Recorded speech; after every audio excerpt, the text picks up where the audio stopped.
Shitcase Cinema. On the Shitcase Cinema. Oh, it's the Shitcase Cinema.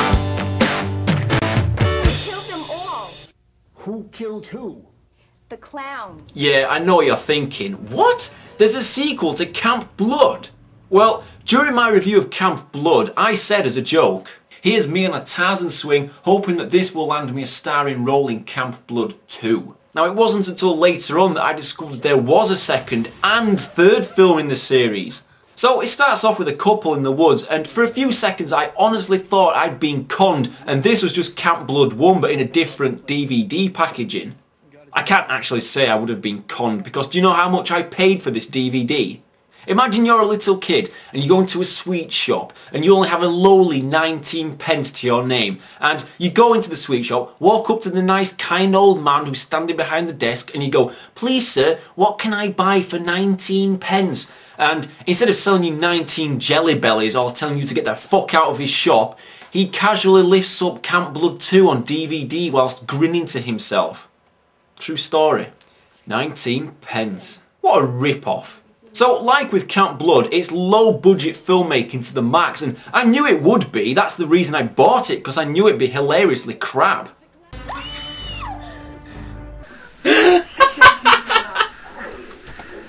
Oh, Jesus Christ! The acting in this film doesn't come any worse. The editing, the camera work, the sound quality, and the story is the most ludicrous setup you'll ever encounter. So this guy tells his girlfriend about the killings in the area by the clown, and her reply pretty much sets the trend for shitty dialogue. I'm trying to drink my juice here. I don't have to hear about killer clowns. Brilliant. Now, these two die pretty quickly, which is hilarious as you can see, and the budget must have been floating around the 19 pence mark. How did this even get made after the first film? The director was probably like, well, we've got a budget of about 19 pence, so we can either go to the sweet shop to see the nice old man, or go into the woods to film another shitty movie. It's just mental. Speaking of mental, do you remember the end of the first film, that the character of Trish got sent to an insane asylum? Probably not, and I don't blame you, but she's out and about here, look. Still wearing the same old clothes and getting chased by a zombie clown this time. She's still got the annoying scream as before and the inability to run. She kind of looks like a retarded fat chicken. Oh no, look, it was a dream. She's still locked up in what is basically somebody's house with the furniture just pushed out of the way. Look, nice normal front door, light switches and everything there. It's just appalling. How are we meant to believe this is an insane asylum? But that's why this is great. Even greater is the fact that somebody now wants to talk to Trish. It's not a policeman. No, it's not a doctor. No. This is a movie director. Wait, let me hear that again. This is a movie director. Oh my god, the whole plot of this film is that a movie director who wants to have Trisha as technical advisor, and that's her ticket out of the loony bin. Give me a break. I mean, they tried to sell us the fact that they have a budget and are in a proper mental home by dressing up local tossers who can't act. Love the smart, intelligent, upper-class doctor who's wearing trainers. How are you meant to take this seriously? Hey, you leave my mother out of this. It was a safe. I can't stress how funny this film is. So the director auditions a bunch of stupid idiots for his film based on the Camp Blood murders, and they have the same names as the slackers from the first film. So this is Trish, this is Jay, this is Steve, and this is Nicole. This was going to be Nicole, but she gets killed by the clown, believe it or not. Yeah, I wonder why. The sound effects are almost as great as the first film too.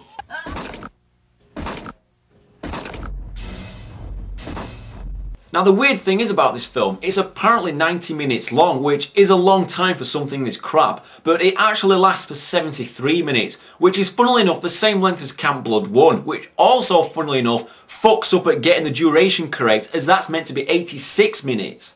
Didn't the people who put this on DVD watch these shitty films? I think we know the answer to that. Now while I'm moaning, I may as well note out that this film was apparently filmed in 3D. Yeah, more bullshit 3D stuff. So that probably explains why the picture looks so poor. The same goes for the first film, but donning a pair of crappy old 3D glasses didn't do anything except make me feel like I was going to have a brain hemorrhage. So the film crew all get together to start work on the movie, which the director claims will make over $130 million. 130 $30 million.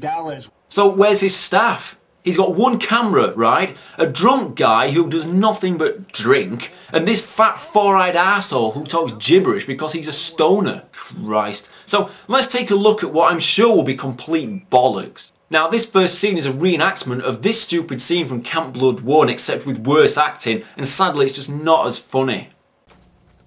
Oh! She sprained it. So what are we gonna do now, man?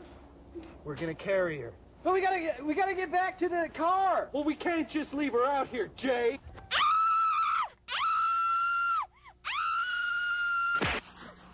Now things don't go too well, people complain, and then it's time for a rest and a bit of food. Get whatever you can for under $20. Bring me back my change and a receipt. $20 for everybody to eat, and you want change? Even Scrooge would be more generous than that. Ooh, here's that 19 pence of our budget. Go and get some jelly bellies from the shop. This is fucking awful. So the stoner's sitting around and the clown pops up and kills him by chopping off his hand, and you know, he just sits there for ages while blood's being thrown all over the place, probably by the rest of the cast. It kind of makes you lose the passion you have for watching shitty, stupid films. But speaking of stupid, shitty films, look what I got in the post today. A box set of 10 shitty science fiction films on 3 discs. On these goddamn double-sided discs, so you always put it in the wrong side. But at least it means extra shitty films to review on Shitcase Cinema.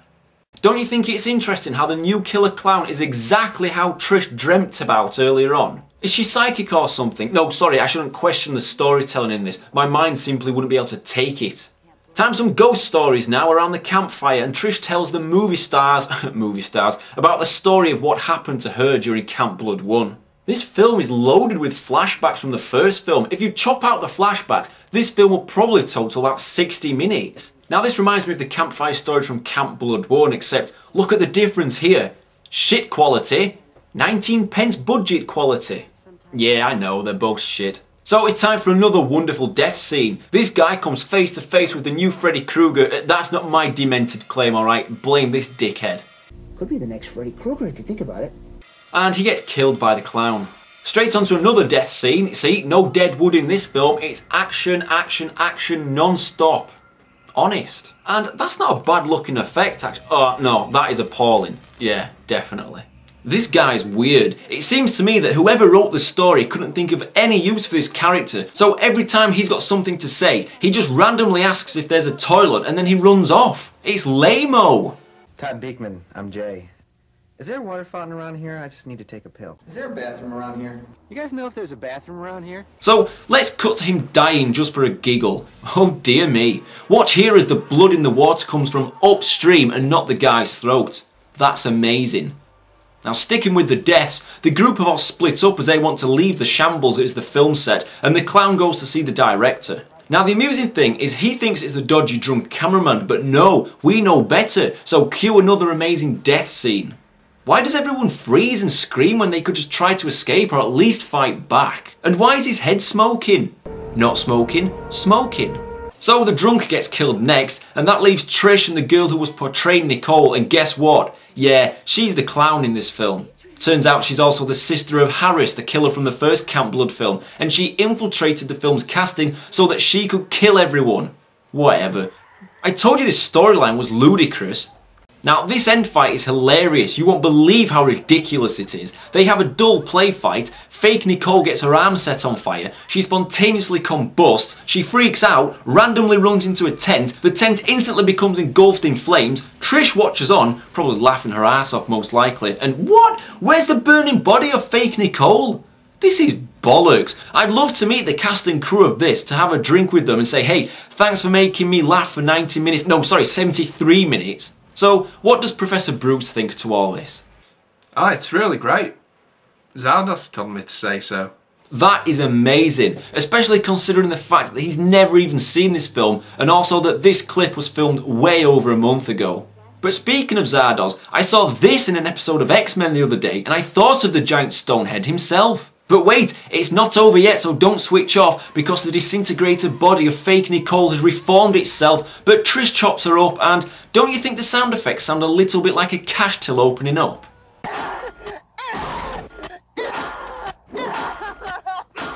What's that all about? Oh look, still alive to give the clown mask to Trish as a gift, and Trish just runs away. I knew this would be completely random and shit. And being random myself, here's wishing a very happy birthday to a random goon called Lee. Maybe leave him a few messages down at the bottom going, happy birthday Lee, or Lee, you're a random goon, or you're a wanker, because, you know, it's all good. So remember, don't go to Camp Blood, and I think this deserves a pathetic 1 out of 10.